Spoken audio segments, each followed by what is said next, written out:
अस्सलाम वालेकुम दोस्तों। ये judgment Islamabad high court Islamabad judicial department की है और इसमें फैमिली मैटर को डिस्कस किया है। इसमें तीन मेजर प्रॉब्लम्स जो हैं वो जो शादी के मसले मसाइल में आते हैं, डाइवोर्स के वक्त आते हैं, उस पर डिस्कस किया गया। उस पर यही केस पहले ट्रायल में चला और उसके बाद फिर अपीलेट कोर्ट में और फिर उसका फाइनली जो है वो हाई कोर्ट में अपेलेंट ने फाइल किया। अम, जो जो हमारी डिस्ट्रिक्ट कोर्ट्स थी और अपीलिंग कोर्ट्स थी उनके उनमें जो एरर आए उसके मुतालिक।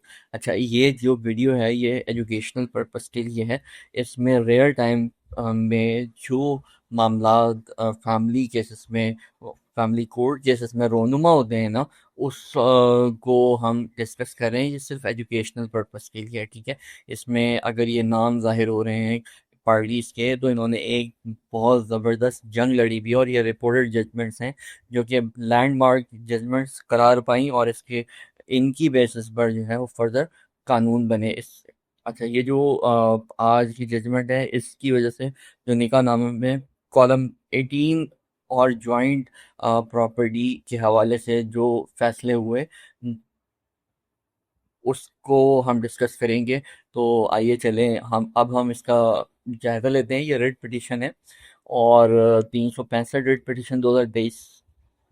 और अम्बारा वकास जो कि पीएफ ऑफिसर हैं, उनको सल्यूट है कि जिन्होंने अपना केस फाइट किया और उनको भी अप्रिशिएट करते हैं कि एक डिटर्मिनेशन के साथ उन्होंने अपना केस लड़ा। और मोहम्मद वकास रशीद और मुख्तलिफ जो उनके हस्बैंड थे, तो उनके साथ ये एक फैमिली डिस्प्यूटेड केस है। इसका मकसद सिर्फ अवेयरनेस है और एजुकेशन है, किसी को डिफेम करना नहीं है, ठीक है। तो चलें हम अब केस चलते हैं। ये जो केस था ना, ये डोरी केस का डोरी राइट्स केस था। ये जब शादी होती है तो वालिदैन डोरी देते हैं और दहेज देते हैं। तो उसको ये डिफाइन किया गया है। ये केस जो है जस्टिस मोहसिन अख्तर कियानी की अदालत में फाइल हुआ और फैमिली कोर्ट डॉक्यूमेंट्री हुई और तीन बेसिस थे इसकी। एक डोरी रिकवरी थी, एक मैट्रिमोनियल प्रॉपर्टी थी और वुमेन राइट्स थे। इसकी बेस पे वुमेन राइट का एक जो है सीट ऑफ लॉ वो भी इस्टेब्लिश हुआ, ठीक है। इस्लामाबाद हाई कोर्ट 2026 में ये फाइल होता है केस। इसमें para one and para two case का बैकग्राउंड जो है वो बताया जाता है कि शादी जो है 2015 में निकाह हुआ, महर 12,000 था और 2015 से 20 में उनकी जो मैरिड लाइफ थी उसमें डिस्प्यूट अराइज हुए। 2021 जनवरी में जो हस्बैंड ने वाइफ को घर से निकाल दिया। तो हेंस केस फाइल हुआ फैमिली कोर्ट में, डिस्ट्रिक्ट कोर्ट में। फैमिली कोर्ट जो छोटी अदालत होती है, जो पहला इनिशियल स्टेप होता है, उसमें पिटिशन फाइल हुई और उसमें हमारा जो मैडम थी उन्होंने क्लेम किया फैमिली कोर्ट में कि उनको मेंटेनेंस दी जाए उनके लिए, उनके बच्चों के लिए, ठीक है, और मंथली अलाउंस लगाया जाए। खुला साथ फाइल की उन्होंने डिसोल्यूशन ऑफ मैरिज के लिए और वाइफ अब के राइट के लिए, अपने राइट्स के लिए उन्होंने अभी खुला और डिवोर्स फाइल की।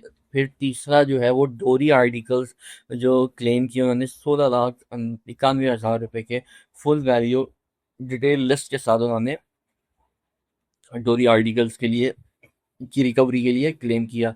और पर्सनल आइटम्स भी उन्होंने क्लेम की कि सलामी में जो पैसे इकट्ठे हुए, कमेटी जो उन्होंने डाली हुई थी, कार की डाउन पेमेंट्स जो थी और टीएडीए बिल्स वगैरह, ये तमाम उन्होंने केस का हिस्सा बनाया विद डॉक्यूमेंट्री एविडेंसेस।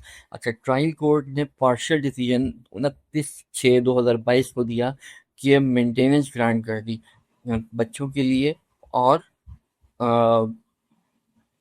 बीवी के लिए, जो कि उनका बनता था जिस पीरियड में वो घर से निकाली गई थी।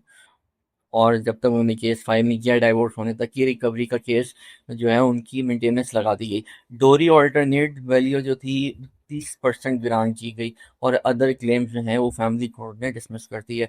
इस पर वो अपील में गई। अपील में एम्पलेट कोर्ट एडिशनल सेशन जज के पास जब गई तो उन्होंने जो appellate court reverse even the 30% of the dowry relief, जो फैमिली कोर्ट ने 30% डॉरी रिलीफ दिया था, वो भी एडिशनल ने वापस कर दिया अपनी, और जो है शौहर के हक में फैसला किया।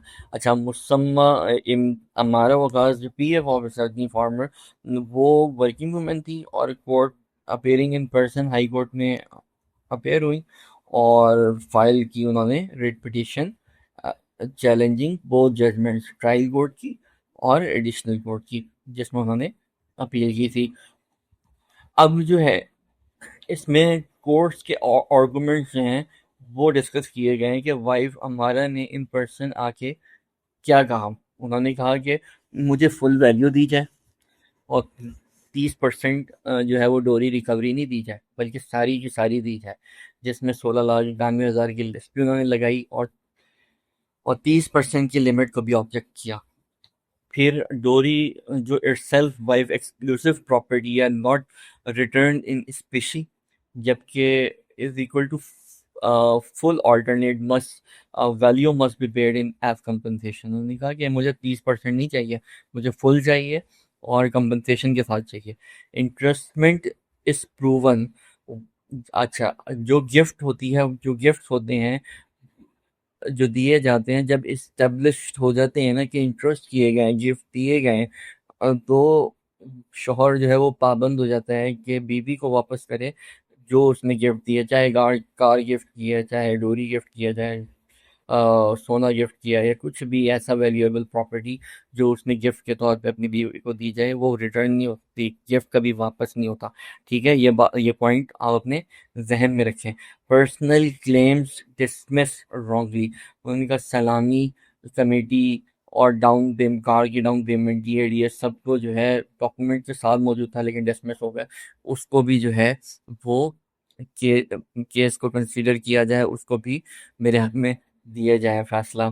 अब हस्बैंड ने जो एबलेट कोर्ट के फैसले को अप्रिशिएट किया और उसने कहा कि 16,91,000 की कोई एविडेंशियल प्रूफ नहीं है, तो एबलेट कोर्ट ने ठीक फैसला दिया और इस्टेब्लिश इंटरेस्टमेंट जो है वो इस्टेब्लिश नहीं हुई, तो इसलिए क्रॉस एग्जामिन में वाइफ ने सेटिस्फैक्ट्रीली यानी कि मुतमईन बख्श जवाब नहीं दिया, जिसकी वजह से इंटरेस्टमेंट जो एस्टैब्लिश नहीं हो सकी, और केस जो है रेड पिटीशन जो एपलेट कोर्ट की फाइंडिंग्स हैं वो बिल्कुल ज़बरदस्त हैं according to husband.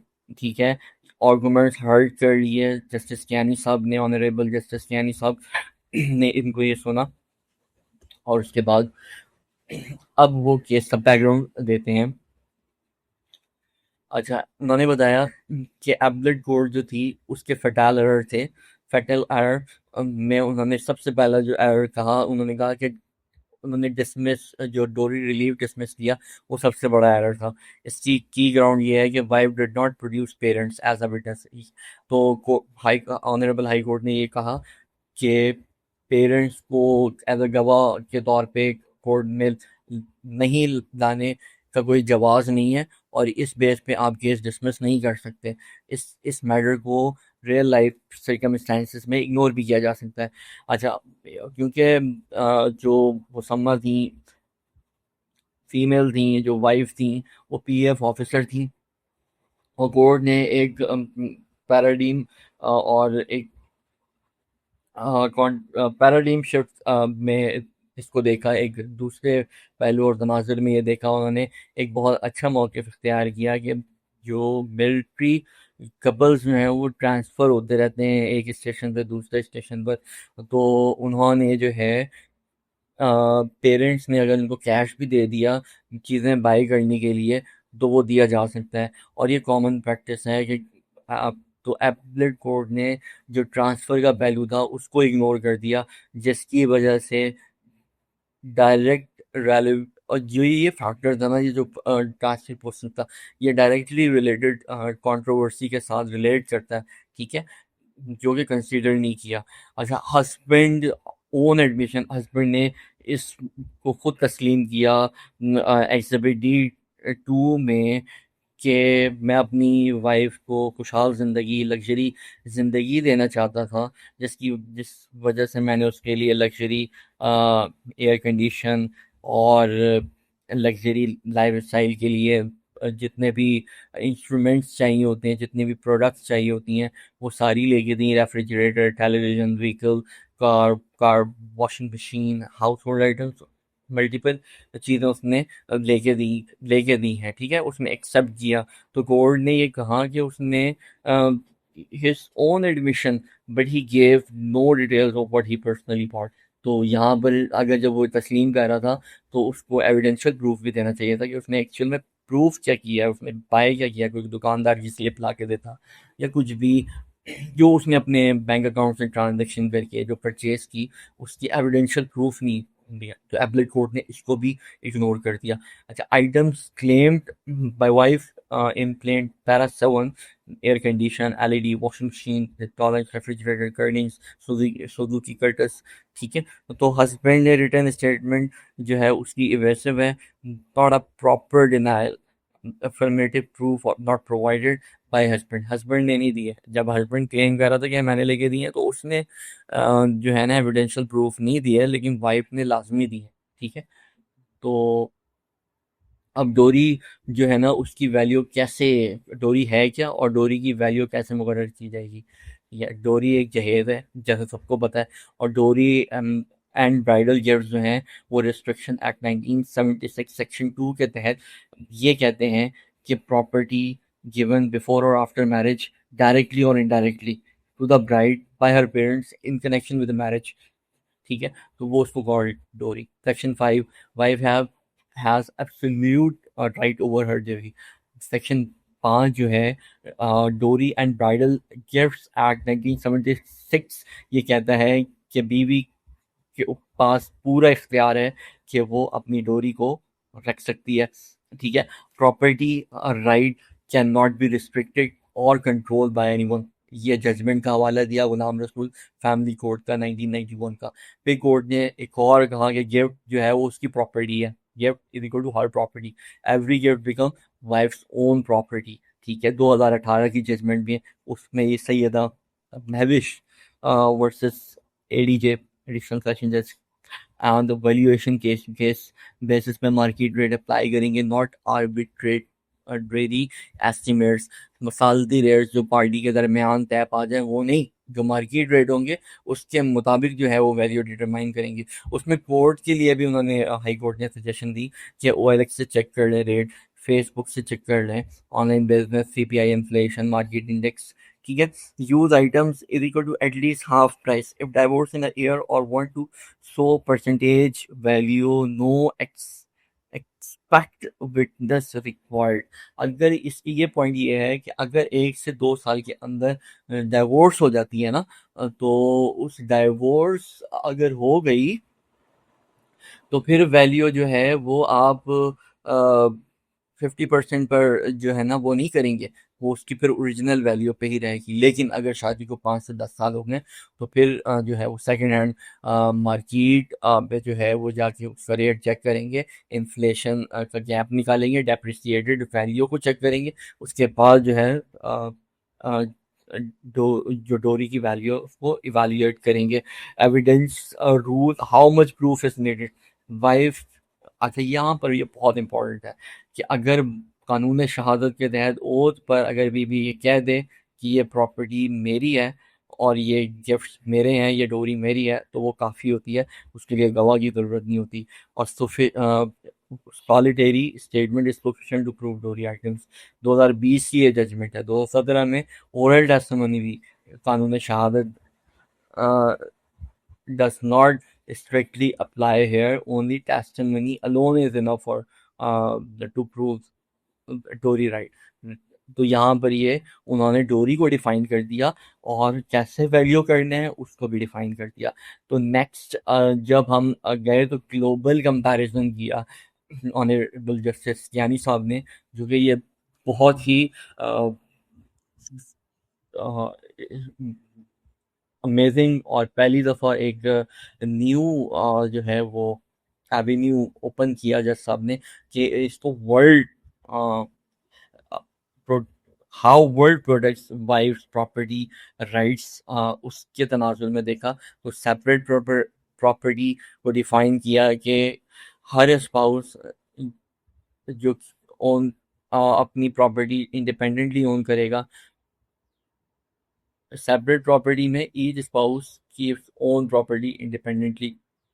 Community property, all material assets jointly owned by 50-50 or equitable distribution code divides fairly, not necessary equally। ठीक है, fairly equitable distribution में fairly distribute हो, not necessary equally हो। ठीक है, ये तीन किस्म की definitions हैं। और Islamic and Muslim majority countries में, मलेशिया में 1/3 शेयर है, इंडोनेशिया में 50% ज्वाइंट शेयर है ऑन डाइवोर्स, ईरान में wife can claim compensation and उर्जतुल मिथल वेजेस फॉर हाउस वर्क। ठीक है, और यहाँ पर हाउस वर्क जब हम देखें, हमारी वाइफ जो है हमारे माशरे में फीमेल्स जो हैं वो विदाउट कंपनसेशन घर की काम कर रही होती हैं, बच्चों का ख्याल रख रही होती हैं, हर चीज़, लेकिन वो कंपनसेशन नहीं ले रही होती। लेकिन ईरान में उस कंपनसेशन को भी जो है इंक्लूड किया at the time of the divorce. और टर्की काजाकिस्तान में asset acquired during marriage is equal to jointly owned. ठीक है, both fin and non fin contribution, right. UK में किस तरह देखा जाता है, वेस्टर्न जुरिस्डिक्शन कैसे कहते हैं, home making is equal to financial contribution. और यूएस से कहते हैं कम्युनिटी प्रॉपर्टी और इक्वल डिस्ट्रीब्यूशन।